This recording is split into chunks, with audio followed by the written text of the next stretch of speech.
Well, welcome to Lesson 15. Congratulations for making it this far. It's been quite a journey as we've together considered how to bring technology into the classroom for the sake of preparing our students for college and the workplace. In this last lesson, a very important lesson, I'd like to highlight a few points that will help you take everything that you've learned and practically implement them in the situation that you're facing. Whether you're a kindergarten teacher, whether you're a physics teacher of seniors, whether you're a PE teacher, English teacher, math teacher, drama teacher, dance teacher, music teacher, all of these things can be implemented, and you're the best one who knows your students. And students are different according to where they live, according to their background. And so although the Common Core standards were written to make our students competitive on a global landscape, when it comes to implementing them, we really have to consider our own classroom, and how you implement them may be very different, not only from the teacher who's right next to you, but from your last year's students. And so each year there has to be a fresh consideration based on the student population that's in your classroom, their background, their situation, and the nuances of their culture. So these are the 3 points I'd like to give you. Number 1 is what's called metacognition, and that is thinking about how people think. Number 2 is on understanding the ecosystem of a student. Every student has their particular background. Their parents speak a particular language. Of course, in Los Angeles, some are like myself that are African American, some are Hispanic. Actually, about 70% are from Hispanic background. And then some are typical Americans, Caucasians, some are Jewish, some are Arabic, some are Korean. All of these cultures and backgrounds are incredibly rich and can be used to help bring technology into the classroom. We'll talk a little bit about what it is to understand a person's ecosystem. You already know as a teacher the need to consider their background. I just want to strengthen what you already know and give you a few points that may be of help to you as you go back into the classroom. Number 3 is the matter of collaboration, and that is collaborating with other teachers. And so this is incredibly important. And so let's just go through these 3 points really quick. And in the nature of quickie tech, I'm going to try and make this lesson succinct.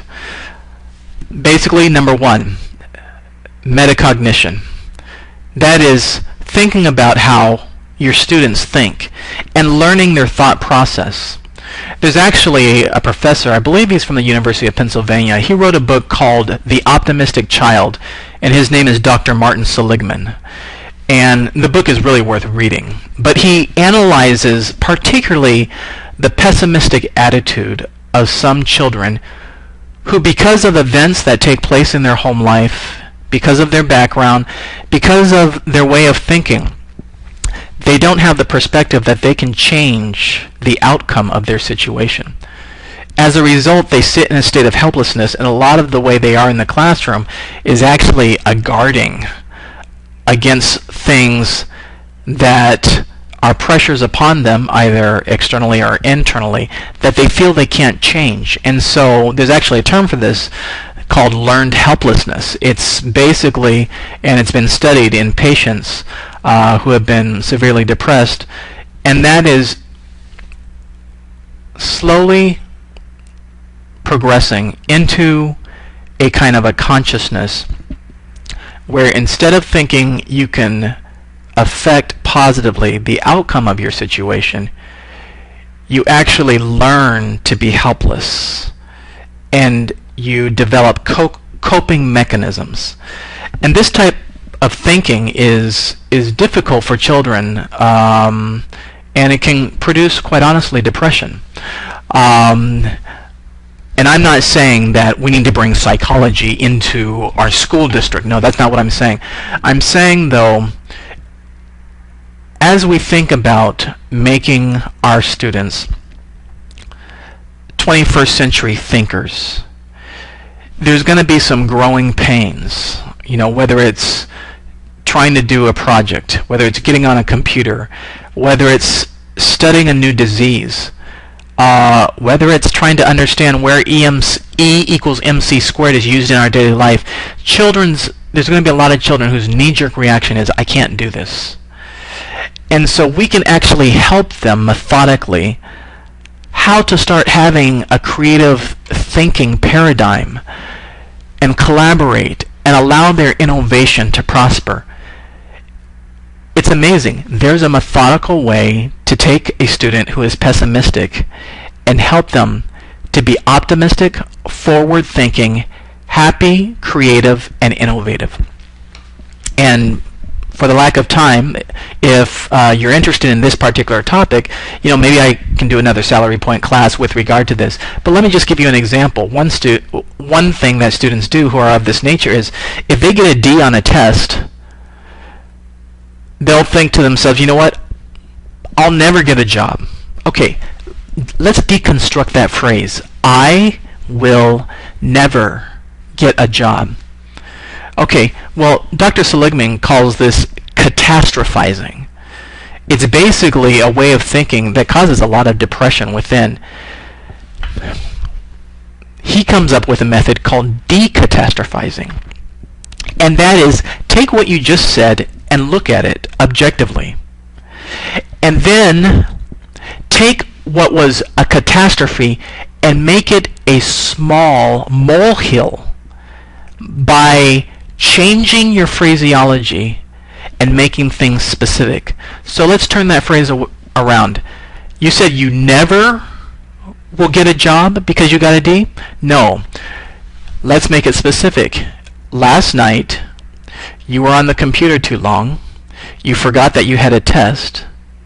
You didn't study over the previous week. You came into class, you were a little bit surprised, and you got a D on a test, which was only 5 problems on one subject, and by the way, you can do better on the next test. Okay, that thought process is important. And then Dr. Seligman says, what the student can do is think to themselves, what's the worst that can happen? What's the best that can happen? And then what's the most realistic that will happen? And what's the action plan I can make so that the most realistic will happen? Okay, the worst that will happen is you'll become a bum all your life. The best that can happen is you'll become a multi-billionaire. I don't know how you can get a D on a test, become a multi-billionaire, but let's say it just happens. Well, the most realistic that will happen is you can say to yourself, I'm going to study for the next test, but before I do that, I'm going to ask my teacher if I can take this test again, and I'm going to try and understand what I missed wrong. And then I'm going to go home, and I'm going to study, and I'm going to take the test again with a new set of problems, and I'm not going to get a D, I'm going to get a C+, or a B. But you can get an A, too, as a student. So anyway, you help the student then come up with an action plan. Okay, so now that you've talked about, that's a realistic pathway. But, you get home and you have no time to study. Why? Because your parents are working for you and you have to babysit the kids. Okay, well, let's sit down together and let's think about this. Do you have a kitchen table? You don't. Okay. Do you have floor space? You do. Okay. Is there a place on the floor that you can just open your book? You do. Okay. Visualize it right now. Okay. I want you to go sit there at 5 p.m. today. And all I want you to do is just open the book. You don't even have to study tonight. Just open the book. Okay? Can you do that? And then once you've opened the book, close the book and stand up and say, yes, I did it. Okay, that's day 1. And day 2, what I want you to do is I want you to open the book and I just want you to read the chapter. Just read it. That's all you have to do. Just read the chapter. And then the next day, you're going to have a little test. And basically what we're going to do is we're going to help you along. So you give them an action plan, okay, based on your understanding of their ecosystem. Okay? So the last item is collaboration with teachers. And that is, we teachers have to get together and we need to talk about all kinds of stuff. We need to talk about the demographics of the students in our class. We need to talk about how hard it is to teach students in mid-city Los Angeles. All the topics that feel taboo and you can't touch, we need to bring it out. And I know we as teachers, we already do this. You know, we air out frustrations that we have. There's no time, class size is huge, salary is not enough, and we're always working. Let's talk more. And like, for instance, let's bring up some ideas. What I would like to do is I would like to get one of you teachers who is of Spanish-speaking background, and one who's of Korean-speaking background, one who's of an African-American background, one who's of a Jewish background, Arabic background, and what else did I miss? And a few other backgrounds, say 7 of you.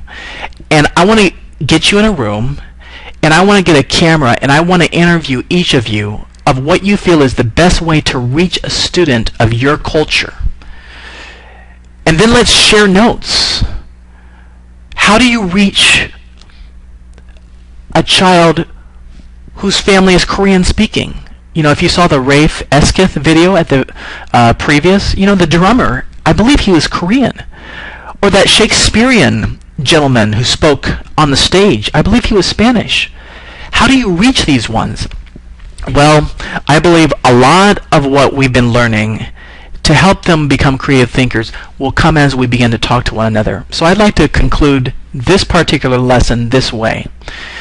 If you have an idea, or you would like to participate in a discussion with other teachers where we brainstorm together, then I would like to get an email from you and invite you to my office with other teachers. And of course, I would send an email out after I get all the input in, and we will come up with a list of strategies for effectively teaching in the Los Angeles School District in a variety of different ways to basically make our students in Los Angeles among the top in the entire world.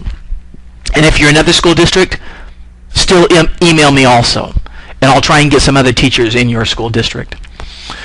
If you're taking this class for salary points, make sure you go ahead and email me, or for professional development, and in your subject line just say, I am done with the class. What I will then do is, after this lesson, there'll be a little bit of quiz. Make sure you've retained some information. And then I will go ahead and send your information to the professional development provider, or if you're in the Los Angeles School District for salary points, I'll send your information to them and make sure you get your salary points. Thank you so much for taking this class. Please complete some of the questionnaire at the end. Let me know what I could do better. Let me know how you rate my instruction, the content material. Compare it to other online classes that you've taken.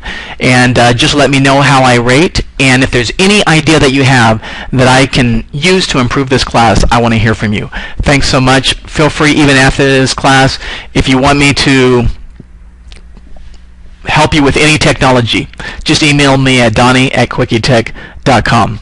I'm here, and I'm so thankful that you took this class. You take care.